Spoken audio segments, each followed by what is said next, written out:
ఏంటి సుమంత్, మా కుటుంబంతో బాగా కలిసిపోయారనుకుంటా. అవును బావ నాతో బాగా కలిసిపోయారు. నాకు ఒక తమ్ముడు దొరికాడు. నేను అంతా మీ ప్రేమ మర్యాదలు. శివ, బంధువులు కారణంగా నిన్ను పట్టించుకోలేదు. నన్ను క్షమించు. నేను అలా ఏమీ లేదు అండి. అంత పెద్ద మాటలు ఎందుకు?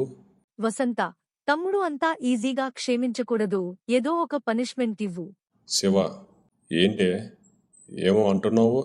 వసంత, ఎంటి నోరు లేస్తుంది. నాకు ఇప్పుడు నా తమ్ముడు ఉన్నాడు అని నా చెయ్యిని తాకుతూ, ఎంటి తమ్ముడు అనవా నీ అక్కని అలా అంటే చూస్తూ ఊరుకుంటవా? శివ, ఏంటే సుమంత్ని రెచ్చగొడుతున్నావు? ఎంటి నా తమ్ముడికి పేరు పెట్టి పిలుస్తున్నారు? శివ, మరి ఏం అని పిలవాలి? బావా అని పిలవాలి అని అంటూ నా చెయ్యి ఇంకా ఉత్సాహంగా నా చెయ్యిని పట్టుకుంది. శివ, అలాగే. నేను అలా ఏమి లేదు. మీరు పేరు పెట్టి పిలిచినా పర్వాలేదు. నువ్వు అసలే కరగకు తమ్ముడు. శివ, ఇంకా ఆపవే నీ ఆటలు. ఎప్పుడు మీరే ఆడుకుంటారు కదా, ఇప్పుడు నేను ఆడుకుంటాను. శివ, సుమంత్ అదే బావగారు సరిపోద్దా? వసంత వైపు చూసి మనం బిల్డింగ్ పైకి ఎక్కి మాట్లాడుకుందాం పద అని నేను, వసంత ఇంకా శివ బిల్డింగ్ పైకి వెళ్ళాము. పైన ముగ్గురు మాత్రమే ఉన్నాం. అలా బిల్డింగ్ అంతా తిరిగి ఒక గోడకు నిల్చొని మాట్లాడుతున్నాం. ముందు శివ, శివ పక్కన నేను, ఇంకా నా పక్కన వసంత ఉంది. నా భుజాలు ఇంకా వసంత భుజాలు తాకుతున్నాయి. ఇందాకటి సరదా మాటలు నాలో ఏదో తెలియని గందరగోళం కలగజేసింది. శివ, ఎలా ఉంది మా ఊరు? నేను సమాధానం చెప్పే లోపలే కరెంటు పోయింది. సుమంత్, అబ్బా కరెంటు పోయిందా? శివ, అలా అనుకుంటావు కానీ పల్లె అందాలు చూడాలంటే రాత్రిపూటనే చూడాలి. అవి కరెంటు పోయాక ఇంకా అందంగా కనిపిస్తాయి. నేను ఆ క్షణంలో వసంత భయంతో నా చెయ్యి పట్టుకుంది. నేను మెల్లగా మరో చెయ్యి అటుగా వెళ్ళింది. వసంత నన్ను చూసింది కానీ చెయ్యి తీయమని అనలేదు. నేను ధైర్యం చేసుకుని మెల్లగా ఆమె దగ్గరికి చేరి, నా చెవి దగ్గరికి వచ్చి నా మొగుడు చూడమన్నది పల్లె అందాలు నా అందాలు కదూ అంటూ నాకు ఇంకా దగ్గరికి జరిగింది. శివ, ఏంటి సుమంత్ ఏం మాట్లాడటం లేదు? అబ్బా ఏంటండి, నా తమ్ముడు పల్లె అందాలు చూడమన్నారు, చూస్తుంటే మళ్ళీ డిస్టర్బ్ చేస్తున్నారు అంది. నేను వసంత మాటలు విని నా చెయ్య కొంచెం ముందరికిపోయి నా చెయ్యి మెల్లగా ఆమె భుజాన్ దగ్గరికి ఆగింది. నేను అలా చేసేసరికి వసంత ఒక్కసారిగా ఊపిరి తీసుకుంది. శివ, ఏమైంది వసంత? ఏం లేండి, పొద్దుటి నుండి ఒక్కటే పని, ఇప్పుడు ఈ చల్లా గాలితో సేద తీరుతున్నా అంది. ఓ అవునా? సుమంత్, మా ఊరు ఎలా ఉంది? మా ఊరి అందాలు చూసావా? నేను మీ ఊరిలో ఎన్నో అందాలున్నాయి. మనసులో నా చూపు మాత్రం వసంత దగ్గరే ఆగిపోయింది. శివ, సుమంత్, నీకు ఏది చూడాలనిపిస్తే అది చూడు. ఏమి చెయ్యాలనిపిస్తే అది చెయ్యి. ఎవరైనా ఏమైనా అన్నారో నా పేరు చెప్పు. మరి మీరు ఏమీ అనకూడదు. శివ, నువ్వు ఏమి కావాలో అది చెయ్యి, నేను చూసుకుంటాను. వసంత ఒక్కసారి నన్ను చూసింది. నేను తన చెవి దగ్గరికి వెళ్ళి, మీ అత్తగారు జ్యూస్ ఇవ్వమన్నారు కదా, మీ ఆయన ఊరు అందాలు చూడమని ఇద్దరు పర్మిషన్ ఇచ్చారు, మళ్ళీ ఎందుకు ఆపుతున్నావు అంటూ ఆమె ఒక్కసారిగా నెమ్మదిగా శ్వాస తీసుకుంది. శివ, ఏమైంది వసంత? అబ్బా మీరు ఎంత మంచివారు, నా తమ్మునికి ఊరు అందాలు చూడమని పర్మిషన్ ఇచ్చారు. మీరు నా జీవితంలో భాగం అవ్వడం నా అదృష్టం అనిపిస్తోంది. శివ, నువ్వు కూడా దగ్గరుండి మా ఊరు అందాలు మరియు మా కుటుంబం గొప్పతనము పైన సుమంత్కి పరిచయం చెయ్యి వసంత. మీ ఇంట్లో ఆడవాళ్ళందరూ గొప్పతనంగా వ్యవహరిస్తున్నారు, హృదయాన్ని కూడా పనిచేస్తున్నారు. విన్నావా నీ మొగుడు ఏమన్నాడో అని? దగ్గర ఉండి చూసుకోమన్నాడు. ఊరు గురించి తర్వాత, ముందు మీ ఇంట్లో అందాలు చూపించమండి. శివ, మా ఇంట్లో ఏముంది సుమంత్ అంత అందం? నేను ఒక చెయ్యి వసంత మీద, మరో చెయ్యి ఆమె గుండె చప్పుడు వినిపించే ఆగి, మీ ఇంట్లో అన్ని వాస్తు ప్రకారం ఉన్నాయి. శివ, అంతా మీ అభిమానం సుమంత్. వసంత, నా తమ్ముడు అంటే అలానే ఉంటాయి ప్రేమ అభిమానాలు.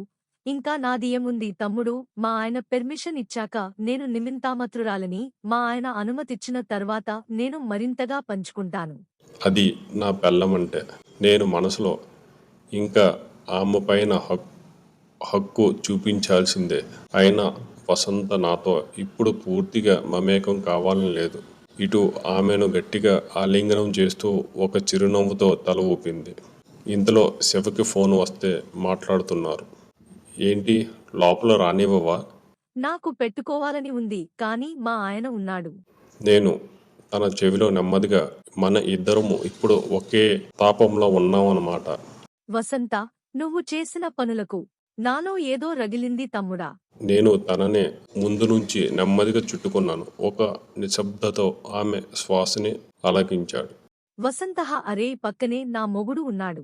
నేను, అమ్మో వసంత, నువ్వు ఎలా చూసుకుంటే నీ మీద మనసు నియంత్రించలేను అంటూ ఆమె వెనక నిలబడి ఆమె స్థిరమైన నిశ్శబ్దాన్ని తన చూపులతో ముద్దాడుతూ ఆమె భావాన్ని తెలుసుకోవాలనిపించింది. నా చేతిని కదిలించాను. వసంత, ఇది నీ కోసమే. మన తపనంతా సన్నిహితంలో తిరుగుతుంది అంటూ ఒక చిరు నవ్వుతో నా చూపుని కలిపింది. ఇంతలో శివ ఫోన్ కాల్ ముగించుకొని మళ్ళీ రాగానే మన మధ్యలో ఉన్న వేడి స్కనాన్ని పక్కకి నెప్పి ఆమె కాస్త దూరంగా నిలబడింది. అప్పుడే కరెంటు వచ్చింది. శివ, వసంత, నీ సామాను సర్దుకో, నేను బయటికి వెళ్ళాలి. సుమంత్, నువ్వు వస్తావా? నేను, మీరు వెళ్ళండి శివ. శివగారు వెళ్ళిపోయారు. నేను కూడా కిందకి వెళ్ళాను. అక్కడ భార్గవి, అనసూయ ఇద్దరు వంట చేసుకుంటున్నారు. భార్గవి చపాతి పిండి కలుపుతుంది. అనసూయ నన్ను చూసి, అనసూయరా బాబు, ఇక్కడ కూర్చో. నేను వెళ్ళి కూర్చున్నాను. భార్గవి, ఏం బాబు, మీ అక్క తమ్ముళ్ళు మాటలు కంప్లీట్ అయిందా? ఇంతసేపు ఏం మాట్లాడుతున్నారో? నేను, ఏదో మా కష్ట సుఖాలు మాట్లాడుకున్నాం. అనసూయ, నీకు సుఖంగా ఉంటది, వసంత కష్టంగా ఉంటుంది. భార్గవి, ఎందుకక్క అలా అంటున్నారు? అనసూయ, అదేనే, వసంత తన కష్టాలు చెప్పి ఉంటుంది, సుమంత్ తన సంతోషాలు చెప్పి ఉంటాడు. అనసూయ నా వైపు చూసే చిన్న స్మైల్ ఇచ్చింది. ఆంటీ, మీరు మాత్రం ఎన్నో కష్టాలు తట్టుకున్నారు అనిపిస్తుంది. వసంత ఇప్పుడిప్పుడే కష్టాలు చూస్తుంది కదా ఆంటీ. అనసూయ, మా ఇంట్లో ఉన్న వాళ్ళందరూ చాలా కష్టపడతారు బాబూ. అయినా నీకు తెలియదా, మా ఇంట్లో మగవాళ్లు పొలం పనులు మరియు ఆడవాళ్లు మాత్రం రోజుకో బాధ్యతను మోస్తూనే ఉంటారు. అయినా ఎవరు ఎవరికీ చెప్పుకోరు. నేను, ఆంటీ, మీ చపాతీ రొట్టె చాలా గుండ్రంగా ఉంది. అది చూస్తే ఇప్పుడే తినాలనిపిస్తుంది. అనసూయ, అవును బాబు, భార్గవి రొట్టె చాలా గుండ్రంగా మరియు చాలా రుచిగా ఉంటాయి. ఇంట్లో అందరూ భార్గవి రొట్టె తింటారు. నీకూడా 2 రొట్టెలు పెడతాది. మా భార్గవి చేసిన రొట్టెలు చూస్తే నువ్వు వగలలేవు. 2 చేతులతో పట్టుకుని ఆమ్ రావు అన్నట్టు తింటావు. నేను ప్రేమతో చేసిన చపాతీ మజానే వేరుగా ఉంటుంది. ఇప్పుడు తినకపోతే నిద్ర పట్టదేమో. భార్గవి, మీరు అంతగా పొగిడేస్తే ఈ చపాతీకి దిష్టి పడుతుంది. అనసూయ, సుమంత్, ఇందాకల రజిత ఇంటికి వెళ్ళావా? అవును ఆంటీ. భార్గవి, అవునక్క, రజిత ఇంటికి వెళ్ళాడట. రజిత జ్యూస్ ఇచ్చిందంట, తాగేసి వచ్చాడు. అనసూయ, మన ఇంట్లో ఇంతమంది ఉన్నా నీకు జ్యూస్ కోసం ఇంటి బయటకు వెళ్లాల్సి వచ్చిందా? ఇక్కడ ఎవరిని అడిగినా ఇస్తారు కదా బాబూ. భార్గవి, అక్క, మన ఇంట్లో వాళ్ల జ్యూస్ నచ్చలేదేమో. రజిత స్పెషల్ ఏదైనా కలిపి ఇచ్చి ఉండొచ్చు కదా. అనసూయ, అవునా బాబూ, అలా అయితే ఇక ప్రతిరోజు అక్కడికే వెళ్ళి తాగుతావా? అదేమీ లేదండి. రజిత ఇంట్లో ఒక స్పెషల్ గది ఉంది. ఆ గది నాకు చూపించింది. భార్గవి, అయితే రజిత గది మొత్తం చూసావా? కింద నుండి పైన, పైనుంచి వెనక, అలా అన్ని వైపులా చూసి వచ్చావా? ఏది మిస్ అవ్వకుండా చూశాను. అనసూయ, గదిని మాత్రమే చూసావా, లేక గదిలో ఉన్నవాళ్ల ఎక్స్పెన్సివ్ కూడా ఒబ్జర్వ్ చేశావా? భార్గవి, అక్క, ఇప్పుడు అతను జ్యూస్ తాగిన గ్లాసు కన్నా చూపించిన గదిలోనే ఎక్కువ మత్తు వచ్చినట్టు ఉన్నాడు. అనసూయ, మరి నా గది నచ్చిందా, రజిత గది నచ్చిందా?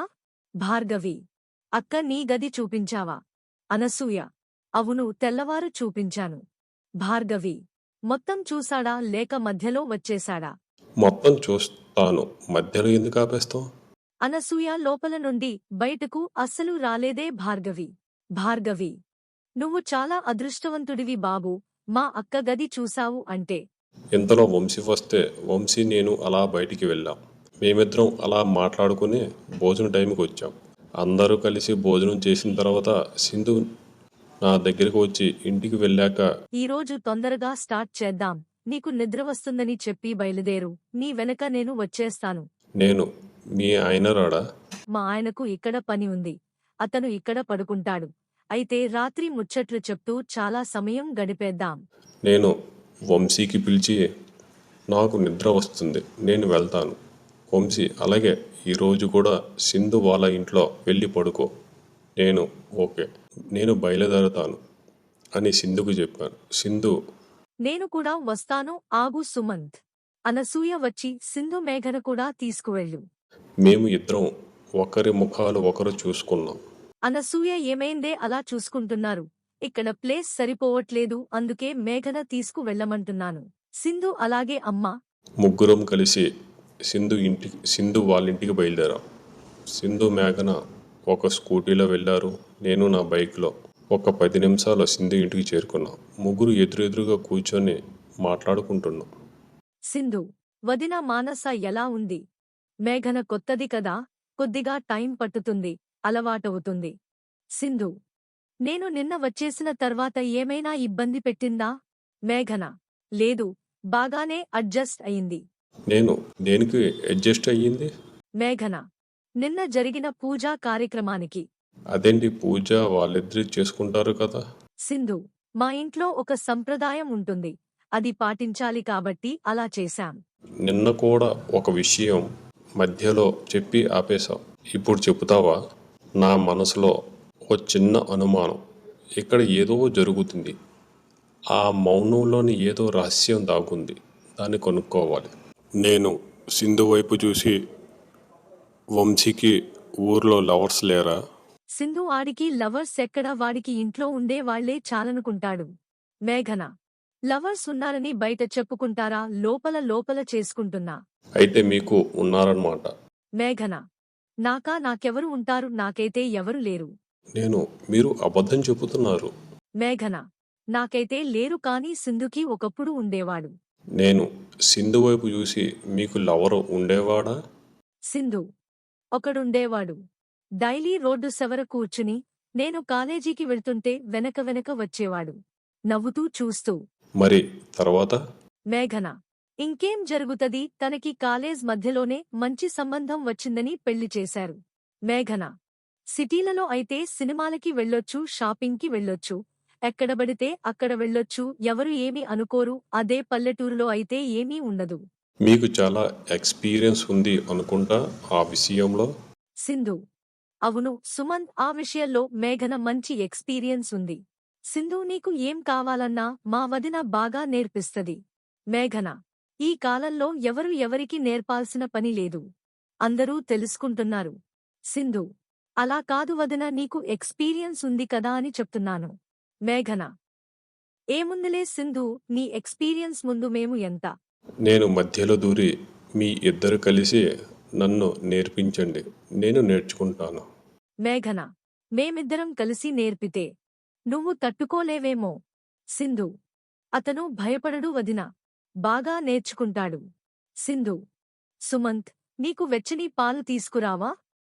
రాత్రి నిద్ర బాగా పడుతుంది. మేఘన. ఇంట్లో ఉన్నంత మంచి పాలు ఉంటే బయటనుంచి తీసుకురావాలా? మన దగ్గరే స్వచ్ఛమైనవి తయారవుతాయి. అలా అయితే మీరు ఒక గ్లాస్ పెడితే నేను తాగేస్తాను. మేఘన. ఛాన్స్ అని ఎవరూ ఇక్కడ ఇవ్వరు, నువ్వు తీసుకోవాలి. సింధు. ఈరోజు మా వదిన నీకో చిన్న అవకాశం ఇస్తుందేమో, ఓపికగా ఉంటే నీకే ప్రయోజనం. మేఘన. కొంతమంది త్వరగా చేసి మళ్ళీ అదే విషయంపై గంటల తరబడి ఆలోచిస్తుంటారు. సింధు. అలగంట వెయిట్ వదినా, కొంతమంది నిజంగా ఓర్పుతో సమయాన్ని బాగా వినియోగించుకుంటారు. మేఘన. ఓర్పు, శ్రద్ధ, ఇవన్నీ కలిసినవాళ్లు చాలా అరుదుగా కనిపిస్తారు. ఆ 100 మందిలో ఒక్కరైనా అలా ఉంటే గొప్ప విషయం. సింధు మా అన్నయ్య చెయ్యడా? మేఘన: మీ అన్నయ్య గురించి నీకు తెలియదా? సింధు వదిన నువ్వు పక్కన పడుకో, నేను కింద పడుకుంటాను. సుమంత్ మంచం మీద పడుకుంటాడు. మేఘన: నువ్వు ఎలా చెప్తే అలాగా పడుకుంటాను. సింధు, నువ్వు చెప్పింది నాకు అర్థం కాలేదు. సింధు: అదే సుమంత్, నిన్న నువ్వు పడుకున్న రూంలో పడుకో. నీ రూం పక్కన మేఘన పడుకుంటాది, నేను కింద రూంలో పడుకుంటాను. అలాగే అని నేను పడుకున్న రూమ్కి వెళ్ళిపోయాను. సింధు: వదిన పూజకు టైం దగ్గర పడుతుందో, ఎంత వీలైతే అంత తొందరగా నీ పని పూర్తి చేసుకో. మేఘన: హమ్మయ్య, అదే ప్లాన్. ఈ రోజు నా పనులు చక్కగా ఫినిష్ చేస్తాను. సింధు: నేను వెళ్ళి పడుకుంటా, నీ పని కంప్లీట్ చేసుకుని పడుకో. నేను సింధు గురించి ఎదురు చూస్తున్నాను. సింధు ఎప్పుడు వస్తుందా? అంతలో నా రూమ్కి మేఘన వచ్చింది. నేను ఆశ్చర్యంగా ఇది కళ నిజమా అన్నట్లు చూస్తున్నాను.